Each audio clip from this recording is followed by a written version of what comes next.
Desde Kirchner. Ahora sí, nos metemos ya en la última comunicación del día de hoy, en la columna económica de nuestro compañero Alejandro Otero. Ale, buen mediodía, ¿cómo va? ¿Qué tal, Fede? Buen mediodía, ¿cómo estamos? Bien, muy bien. Bueno, ahí un poco indignándome o riéndome con Luisito Majul, pero lo de siempre, más o menos.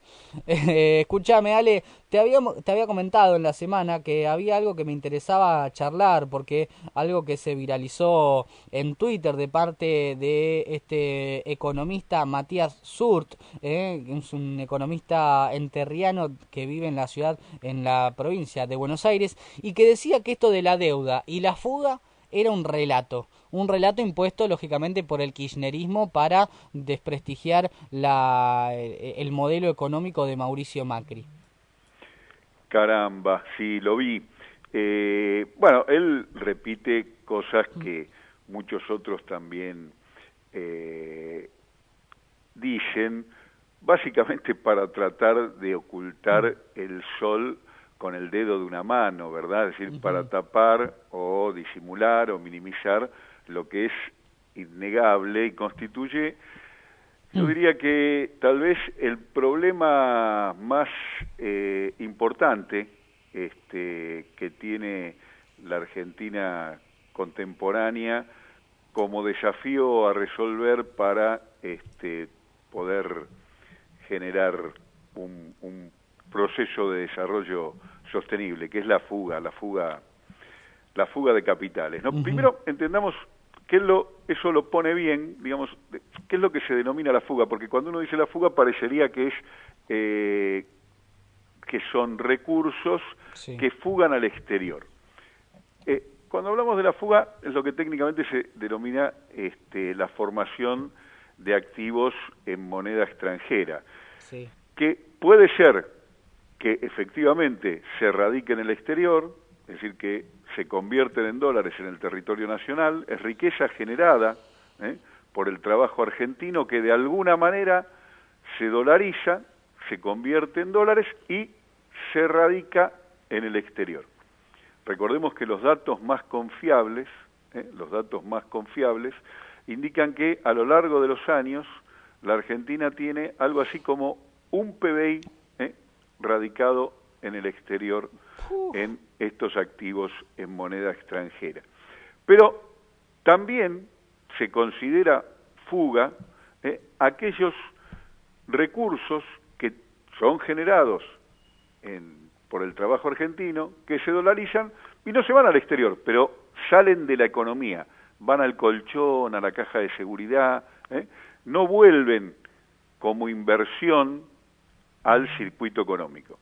Es decir, que en definitiva, para que se entienda, cuando hablamos de fuga hablamos de recursos que fueron generados por el trabajo argentino, que constituyen ahorros, pero que algunos, esos ahorros, los ponen a buen resguardo en el exterior, cuentas, inmuebles, acciones, lo que fuera, o en cajas de seguridad, el colchón o algún resguardo que les parezca seguro dentro del territorio nacional. Como fuere, esos recursos generados, ese ahorro argentino, no vuelve como inversión, es decir, no aplica, no multiplica para el beneficio de los argentinos y en todo caso generará ahí otro tipo de aplicaciones.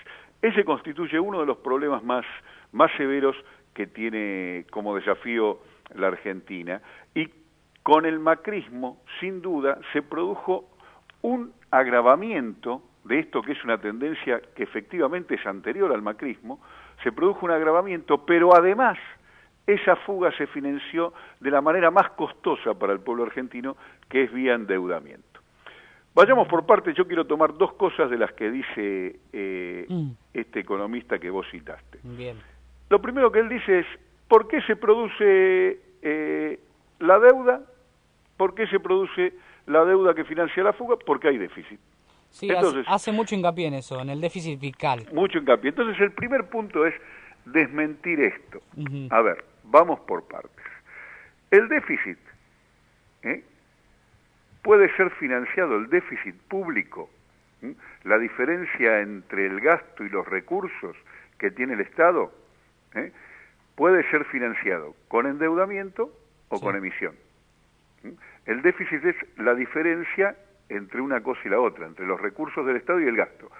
Cuando yo era, y quiero repasar esto porque es interesante ver cómo ha cambiado el relato justamente. Cuando yo era un estudiante de economía, el manual de finanzas públicas de uso en la Universidad de Buenos Aires y en cualquier universidad, y el sentido común de época, decía respecto de las finanzas públicas que el Estado fija el gasto, atendiendo a las necesidades que tiene que cubrir de la población y las obligaciones que le impone la ley, fija el gasto y después determina cuáles son las fuentes de financiamiento que van a financiar ese gasto, que, para decirlo rápido, son tres: impuestos, endeudamiento o emisión. Cualquier Estado moderno, el que quieran tomar, financia su gasto con una combinación de impuestos, endeudamiento o emisión.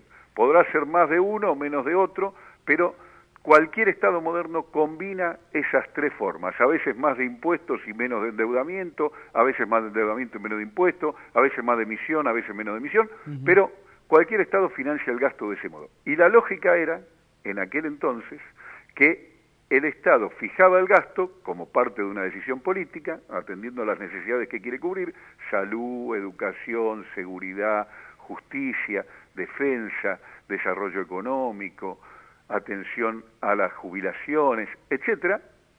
Fija el gasto y después determina las fuentes de financiamiento, determina de qué forma lo va a financiar. Del neoliberalismo en adelante, esto se invirtió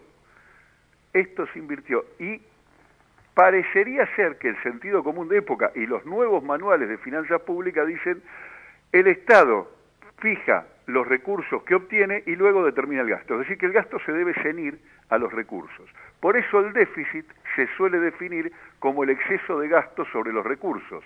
A nadie se le ocurre definir el déficit como los recursos escasos que no alcanzan a cubrir el déficit. Claro. Porque cuando uno dice que el déficit es el exceso de gasto sobre los recursos, lo que está diciendo es que hay que bajar el gasto, que hay que hacer el ajuste, que hay que disminuir el Estado, lo que en la práctica quiere decir que hay que financiar menos derechos para la población. Claro. Por eso no es inocente definir el déficit como un exceso de gastos sobre los recursos, o definirlo al déficit como una falta de recursos para cubrir el gasto. Claro. Porque si el déficit fuera una falta de recursos para cubrir el gasto, lo que habría que hacer, ¿qué es, mi estimado Federico? Recaudar más. Claro. Entonces habría que meter más la mano desde el Estado en el bolsillo de los que tienen capacidad contributiva, y a eso los que tienen capacidad contributiva no les gusta. Lo vemos a los ricos protestando por el impuesto a la riqueza. Claro. No quieren, y el neoliberalismo ampara este interés, ha amparado este interés, ya lo hemos dicho en otras columnas, como ha quitado capacidad a los sistemas tributarios para poder gravar de manera efectiva las manifestaciones significativas de capacidad contributiva, es decir, la riqueza. Sí. Entonces, lo que nos dice este economista es falso. La deuda es una decisión política. Recordemos qué pasó con el macrismo. Yo decía recién, hay tres formas de financiar el gasto del sector público: impuestos, endeudamiento o emisión. ¿Qué hizo el macrismo? Disminuyó los impuestos. Claro. ¿Qué hizo el macrismo? Eliminó la emisión, so pretexto que decía: la emisión no, la emisión mala, la emisión genera inflación. Lo siguen repitiendo hasta el día de hoy. Sí. Bajó a cero la emisión y la inflación fue cada vez más alta hasta llegar al 55%. Pero el macrismo eliminó la emisión, redujo significativamente los impuestos, porque decía que la presión tributaria era alta, sobre todo los redujo de los sectores con mayor capacidad contributiva, y entonces, para financiar el gasto, ¿qué hizo? Endeudó. La decisión del macrismo de endeudar para financiar el déficit fue una decisión política. No decidió recaudar más de los que más tenían, ni tampoco emitir para solventar el gasto. Eliminó esas dos posibilidades y eligió endeudar. Entonces, primera cuestión a tener claro: no hay ninguna relación directa entre la deuda, el déficit y la fuga. Para que haya relación entre déficit, deuda y fuga, tiene que haber una decisión política, y esa es la decisión política que tomó el macrismo. No es una ley que porque hay déficit hay deuda y entonces hay fuga, ni es un fenómeno natural, ni es una casualidad. Es una decisión política, y esto este economista no lo hace notar y sería importante ponerlo en claro. Pero segunda cuestión, Sí, si el gasto público es un gasto en pesos, los salarios de los trabajadores estatales se pagan en pesos, nadie cobra en dólares. nadie. Ninguna de las prestaciones que son en servicios o los recursos que tiene que comprar el Estado se compran, puede haber algunos excepcionalmente en dólares, pero se compran en pesos. El gasto público es en pesos. ¿Por qué endeudarse en dólares? Claro. Se endeudó en dólares el macrismo porque esa fue una decisión política. Decidió endeudarse en dólares para no endeudarse en pesos. ¿Y por qué lo decidió? Recordemos, el ministro Duhovne decía que el gran legado, el gran aporte, decía que todo lo que se había hecho antes estaba mal, pero que había un gran aporte, y era que el sector público argentino tenía bajo nivel de endeudamiento, y que eso era una oportunidad para endeudar al Estado argentino porque había dólares abundantes y baratos. El mismo argumento que han dicho los gobiernos conservadores y liberales a lo largo de la historia de la Argentina. Aprovechemos que hay dólares baratos y endeudémonos en dólares porque tenemos un bajo nivel de endeudamiento. Lo han hecho una y otra vez. Se hizo con Martínez de Oz, se hizo con Cavallo, se volvió a hacer con Macri. Es más, Macri ya lo había hecho en la ciudad. Claro. Presentaba presupuestos deficitarios y no decía, bueno, como el presupuesto deficitario hay que recaudar más de los que más tienen. No, decía, entonces pedía autorización a la legislatura para que lo endeuden. Por supuesto, siempre con grandes y loables motivos. Se iba a hacer esta obra, aquella obra, soterrar el subte, ampliar la red de subte, cosa que nunca se llegó. hizo. Claro. Nunca se hizo. Y la deuda de los gobiernos conservadores y también con el macrismo, que tomaron porque aprovecharon una oportunidad del mercado mundial, contrariando a toda la región, porque todo el resto de los países de América Latina aprendieron de la experiencia de los 90 y no se han vuelto a endeudar en dólares durante esta etapa. El único caso es el argentino, y eso fue una decisión política. Se endeudaron en dólares, a sabiendas de que la Argentina no genera dólares. Y generaron todas las condiciones para que esos dólares del endeudamiento no fueran a financiar absolutamente nada de las cuestiones con las que se motivó esa deuda, ninguna de las obras esenciales para el país, sino que lo que financiaron fueron la fuga. ¿Y cómo lo hicieron? Bueno, recordemos, primera cuestión, liberalizaron el mercado cambiario y el mercado de capitales, es decir, que la Argentina primero eliminó el cepo, es decir, que cualquiera podía comprar la cantidad de dólares que se le antojase, ¿verdad? Claro. Esto lo recuerdan ustedes, después el gobierno terminó volviendo a implantar el cepo, pero lo primero que hizo fue liberalizar el mercado cambiario. Cualquiera podría comprar los dólares que quisiera. En segundo lugar, podía entrar o sacar dólares según quisiera sin ninguna restricción. En tercer lugar, los exportadores podían no traer los dólares, porque le dio hasta 10 años para cambiar los dólares de las exportaciones por el tipo de cambio. Y armó las condiciones extraordinarias para la bicicleta financiera que hacía que los que tenían dólares en el exterior, fueran o no exportadores, fueran o no argentinos, los trajeran, los cambiaran en pesos, los apostaran a los títulos tipo las LELIQs, que pagaban tasas astronómicas en pesos, los volvían a cambiar con el resultado obtenido por dólares que estaban garantizados a un cierto tipo de cambio por el Banco Central que lo financiaba con deuda. Ese es el mecanismo por el cual la deuda se convierte en fuga. La deuda se convierte en fuga porque la deuda que toma el Estado argentino,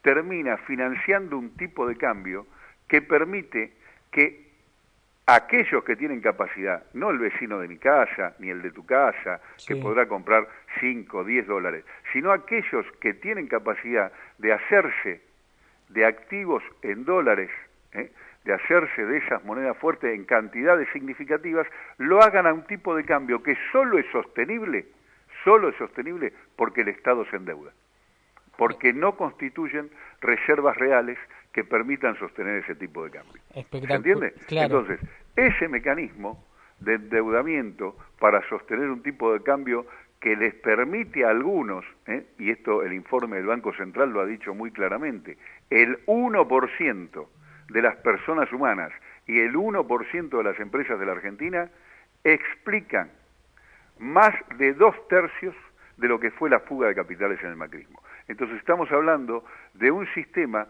que endeuda a 44 millones, trae una obligación a cumplir sobre 44 millones, pero beneficia en la transformación de esa deuda en activos dolarizados solo al 1% de la población.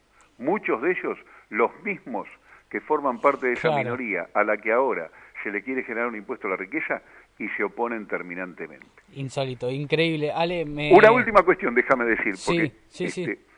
que es el macrismo, yo decía, agravó una tendencia y la empeoró, porque la tendencia de la fuga que ya venía, la agravó, la aceleró, pero además la financió con deuda. Ojo, y por esto yo digo que el problema de la Argentina es la fuga. La fuga existe con independencia de la deuda.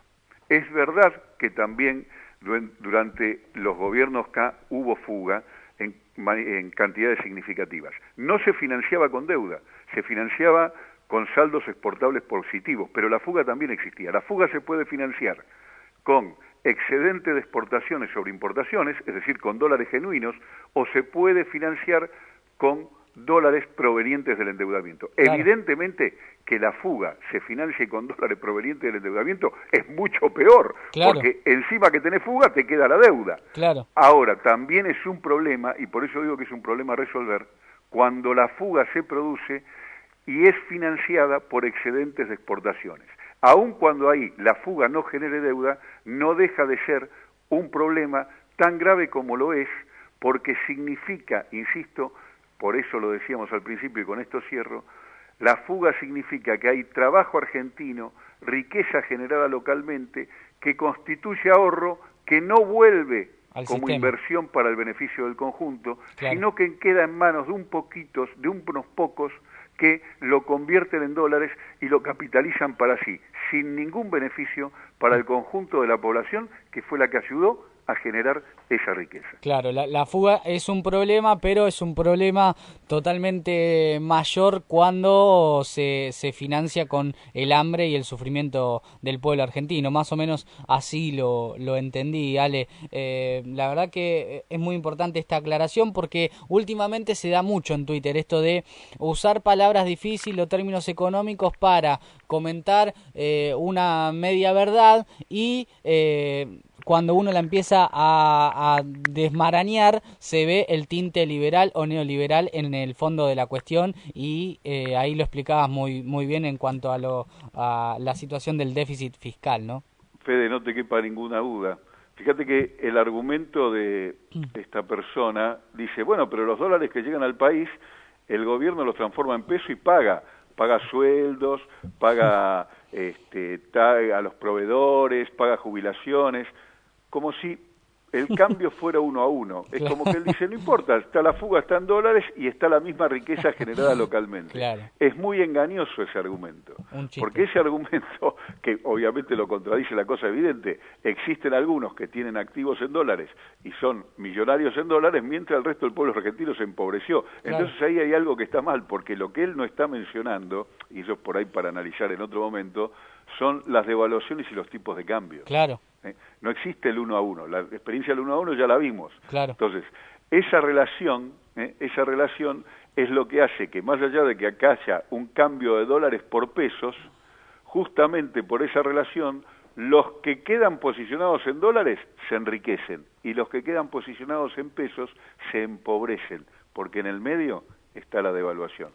Espectacular, Ale, era un tema que tenía muchas ganas de romper porque es algo que últimamente en las redes sociales se da y muchísima gente cae en esta trampa en un recurso más de los neoliberales para colar su relato. Así que le mandamos un saludo a Matías Surt, que era el muchacho que compartía esto, y Ale, muchísimas gracias a vos por siempre aclararnos el panorama en cuanto a lo económico. Un abrazo grande. Abrazo. Ahí pasaba Alejandro Otero analizando un tema que era muy importante y que en los últimos días se había viralizado en las redes sociales. Deuda y fuga, y lo explicó deuda y fuga, y lo explicó muy